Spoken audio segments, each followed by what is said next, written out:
కోపం వద్దు, కోపగించుకోకు ఖైబర్. నీ కోపాన్ని అదుపులో పెట్టుకో. నేను నిన్ను బాధ పెట్టడానికి ఇక్కడికి రాలేదు. నేను నీకు ఒక మాట ఇవ్వడానికి వచ్చాను. నువ్వు కోరుకున్నది నీకు ఇస్తానని మాటిస్తున్నాను. నేను నీకు జోధా.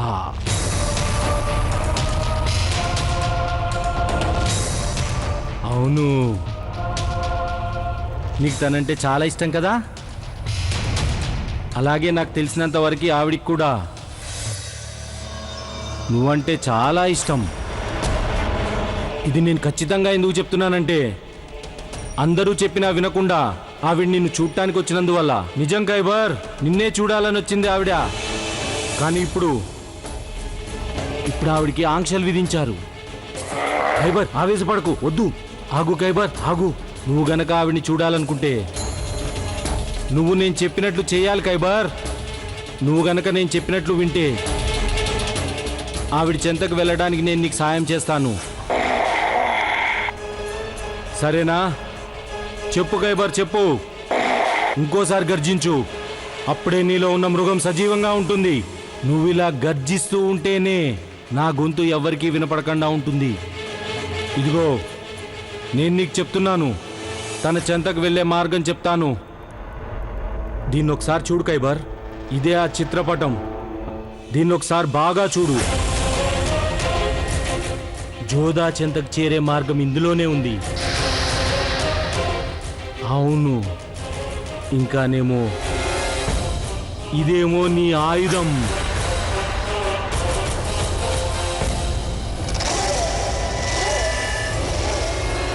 మీరు నన్ను మీతో పాటు ఎందుకు తీసుకువెళ్ళడం లేదు?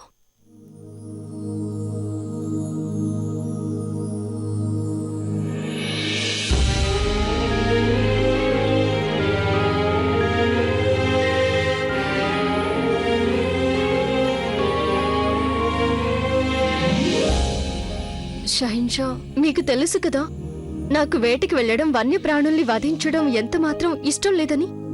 అయినా ప్రతిసారి మీ సంతోషం కోసం నేను మీ వెంట వచ్చేదాన్ని. కానీ ఈసారి మీ అంతటా మీరే నన్ను మీ వెంట తీసుకువెళ్ళనంటున్నారు.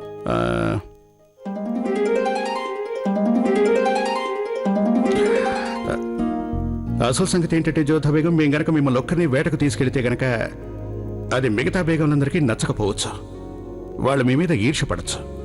అలాగని అందరినీ వెంట తీసుకెళ్తే గనక 2 రోజులు అనుకున్నది వారం రోజులు పట్టచ్చు. గతంలో మేము విశిష్ట బేగంల కోసం మీనా బజార్ పెడితే మీరే స్వయంగా మాతో అన్నారు మిగతా బేగంలందరికీ ఇది తప్పుగా అనిపించచ్చు, ఆ పని చేయొద్దని కదా. మీరు కోరుకునేదల్లా మేము ఒక మంచి భర్త అనిపించుకోవాలని. మంచి భర్త అనిపించుకోవాలంటే మేము అనేక నిర్ణయాలు తీసుకోవాల్సి ఉంటుంది. అలాంటి వాటిలో ఇది ఒకటి. సరే, అయితే అదే కారణమైతే స్వయంగా నేను మీ ప్రయాణానికి అన్ని ఏర్పాట్లు చేస్తాను. శుక్రియా. ప్రణామాలు.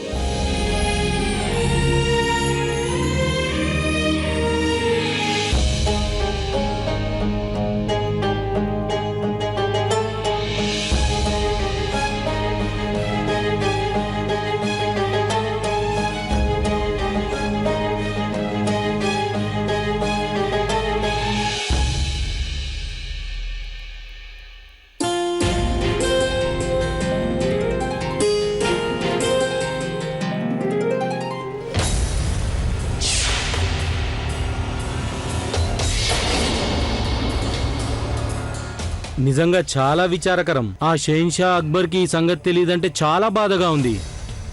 అలాగే ఇక్కడున్న సొరంగం ద్వారా వెళ్తే నేరుగా మాల్కే చేరుకోవచ్చని వాళ్ళ నమ్మకస్తులకు కూడా తెలియదంటే విచారకరం. కానీ మహారాణి గారు బేగం మహాచూచిక గారికి ఈ సంగతి బాగా తెలుసు. ఓపిక పట్టండి బేగం మహాచూచకి సాయిబా, తప్పకుండా ఈరోజు మీ లక్ష్యం నెరవేరబోతుంది.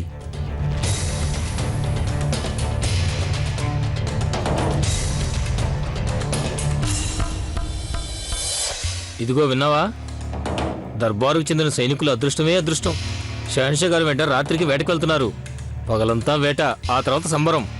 వాహ్, మనల్ని కూడా దర్బారుకు బదిలీ చేయమని షరీఫుద్దీన్ సాహెబ్కు విన్నవించరాదా? అప్పుడు మనం కూడా సంబరం చేసుకోవచ్చు. కళ్ళకంటూ ఉండు. షరీఫుద్దీన్ సాహెబ్ ఒప్పుకునే రకమా? ఏదైనా చప్పుడు వినబడిందా? నాకేమీ వినిపించలేదే. పదండి లోపలికి వెళ్ళి చూద్దాం. పదండి.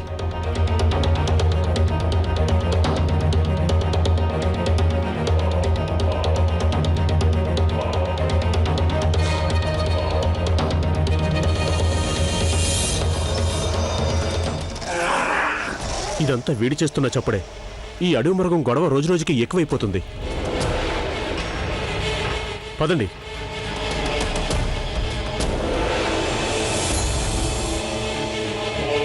మనం ఈ సైతానికి కాపలాగా పెట్టిన ఆ సైనికుడు ఇంతకు ఏమైపోయినట్లు?